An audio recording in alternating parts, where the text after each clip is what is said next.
Trade routes rarely fail all at once. They slow down first. A shipment arrives late.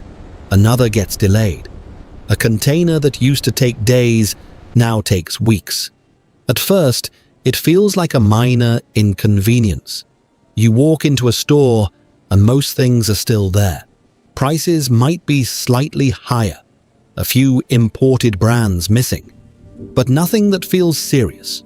In the first 3 days, most households don't notice much.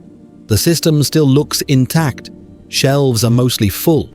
Deliveries are still coming in. It feels stable. By the third week, the picture changes. The same shelves are there, but they don't refill the same way. Certain items become inconsistent. Imported goods show gaps first. Variety starts to shrink. What used to be reliable becomes unpredictable. And here's the part most people overlook. Long-lasting food matters less than dependable supply. We've seen this pattern before. Across different regions, different disruptions. The system doesn't collapse overnight. It slows down. And when it slows, the distance between where food is produced and where it's consumed starts to matter more than anything else. The households that stay calm plan differently. Most households prepare for comfort, not duration. There's a connection most people don't think about. Your pantry is not just local, it's global. Even the simplest items often depend on long trade routes. Grains, oils, processed foods, even basic ingredients can travel thousands of miles before reaching your shelf. Modern food systems are built on efficiency, not resilience. They depend on constant movement. Ships, trucks, ports, warehouses. Everything works as long as nothing slows down. But when trade routes are disrupted, even slightly, the system begins to stretch. And that stretch reveals a weakness. What you have access to is not just about what exists, it's about how far it had to travel. This creates what can be called distance-dependent food risk. The farther a product travels, the more vulnerable it becomes when systems slow down. Most people don't prepare for this. They think in terms of shelf life, not supply chains. They buy foods that last, but they don't consider how those foods reach them in the first place. That's where the gap forms. Because food doesn't disappear randomly. It disappears based on sourcing distance. Imported staples are often the first to become inconsistent, not because they are rare, but because they depend on complex logistics. Local foods, or foods that can be stored long-term without constant resupply, behave differently. They remain stable longer. This pattern has repeated across multiple disruptions. The same sequence appears. Imported variety shrinks first. Then high-turnover goods become inconsistent. Eventually, only the most stable, long-duration foods remain reliable. That's the key shift. Preparing for duration means selecting foods that are not just long-lasting, but also system-independent. So what makes a food truly long duration? It's not just about expiration dates. It's about stability, usability, and independence. A food can last for years, but if it requires constant refrigeration or complex preparation, it becomes less useful in a disrupted system. True long-duration foods share a few characteristics. They have a long shelf life when stored properly. They provide meaningful calories or nutrition. They are flexible in how they can be used, and they do not depend heavily on external systems to remain usable. Calorie density matters. Storage resilience matters. Simplicity matters. Based on that framework, these are 18 foods that consistently hold value when trade systems break down. White rice is one of the most reliable staples. It stores well for years when kept dry and sealed. It provides a high amount of calories per unit. and it can be used in a wide range of meals. When other foods become inconsistent, rice remains a stable foundation. Dry beans serve a similar role. They last for years when stored correctly. They provide both protein and calories, and they can be prepared in simple ways. They solve the problem of long-term nutrition when fresh protein sources are limited. Lentils are another strong option. They cook faster than many other legumes and still provide solid nutrition. Their shorter cooking time also makes them more fuel efficient, which becomes important in extended disruptions. Rolled oats offer flexibility. They can be used for breakfast, baking, or even simple meals. They store well and provide steady energy. They are easy to prepare and don't require complex ingredients. Pasta is a reliable grain-based staple. It stores well and is easy to cook. It pairs with a wide range of ingredients, making it adaptable when variety becomes limited. Flour, when properly stored, becomes a foundation ingredient.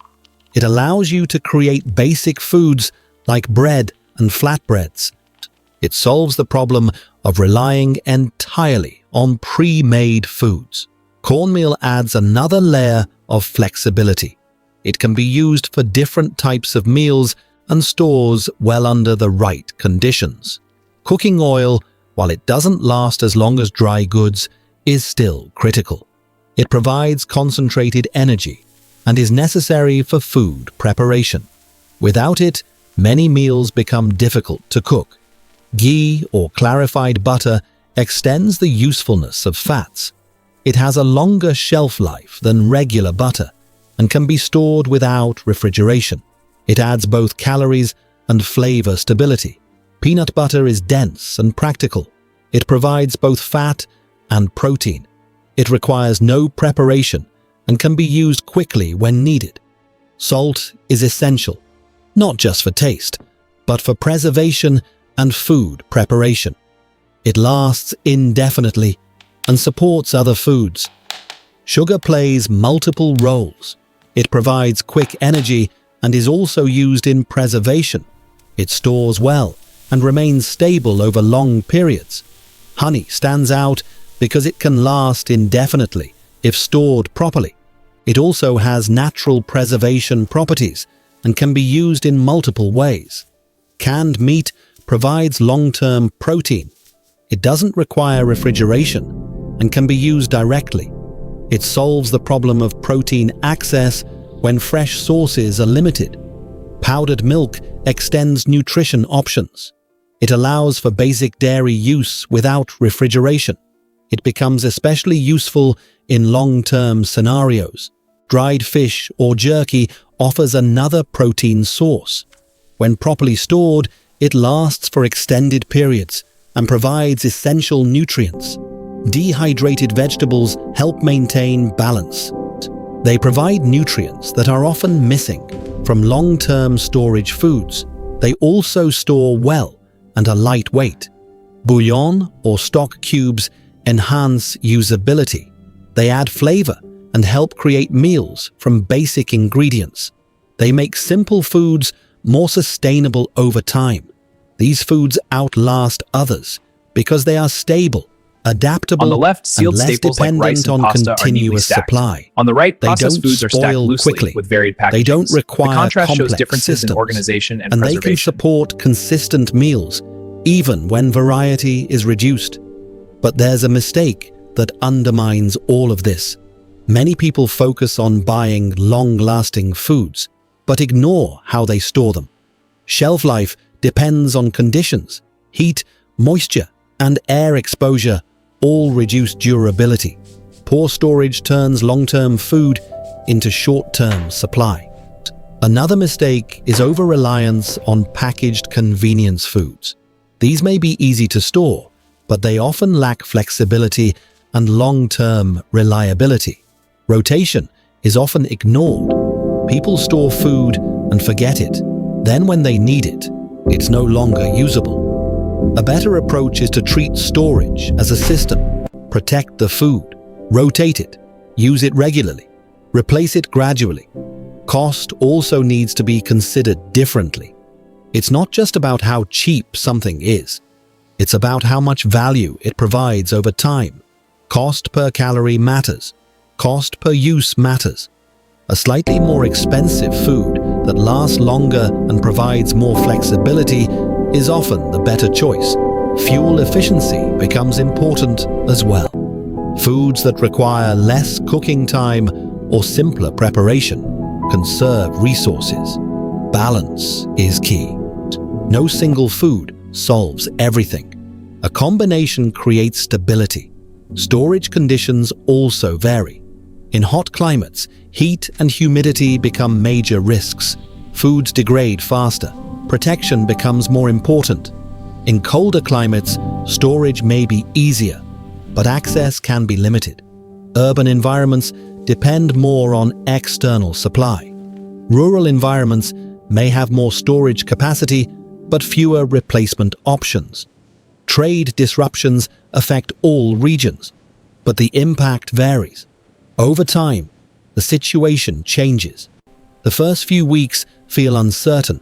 By the first month, patterns begin to form. By the third month, those patterns feel normal. Variety decreases. Availability stabilizes at a lower level. People adjust, and this is where preparation shows its value, not in reacting faster, but in having already adjusted. When your household is built around stable, long-duration foods, the situation feels different. There is less urgency, less pressure, more clarity. You are not dependent on what arrives next. You are working from what you already have. Preparation is not panic. It is positioning. It changes how you think, how you respond, how you plan. Instead of reacting to shortages, you operate within stability. That creates a different experience entirely. Before we close, consider your own pantry. Which of these foods do you already keep stocked? That answer often reveals where your system is strong and where it depends too heavily on constant supply. Preparation is not about reacting. It's about positioning early. And when systems slow down, the households that planned ahead don't just manage better, they remain steady. Preparation removes uncertainty.